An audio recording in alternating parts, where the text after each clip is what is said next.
بسم اللہ الرحمن الرحیم۔ السلام علیکم ناظرین، کرکٹ نیوز کی تازہ ترین اپڈیٹ کے ساتھ حاضر ہوں ایک نئی ویڈیو کے ساتھ۔ T20 ورلڈ کپ آج پاکستان اور افغانستان کا مقابلہ ہوگا۔ پاکستان کرکٹ شائقین کو قومی ٹیم کی ایک اور جیت کا انتظار ہے۔ T20 ورلڈ کپ میں آج پاکستان کا مقابلہ افغانستان سے ہوگا۔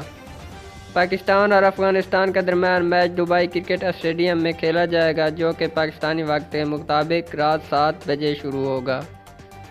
افغانستان کے سابق کوچ اور پاکستان کے سابق چیف سلیکٹر انضمام الحق نے قومی ٹیم کو مشورہ دیتے ہوئے کہا کہ افغانستان کو ہلکا نہ لیں۔ پاکستان جیسے کھیل رہا ہے، افغانستان سے اسی طرح کھیلنا چاہیے۔ دوسری جانب آج کے میچ کے لیے کراچی کی افغان بستی کے ماکین بھی کافی پرجوش ہیں۔ واضح رہے کہ گروپ 2 میں موجود پاکستان نے اپنے پہلے میچ میں بھارت اور دوسرے میچ میں نیوزی لینڈ کو بآسانی شکست دی تھی۔ افغانستان کے بعد پاکستان کو نمیبیا اور اسکاٹ لینڈ سے میچز کھیلنے ہیں۔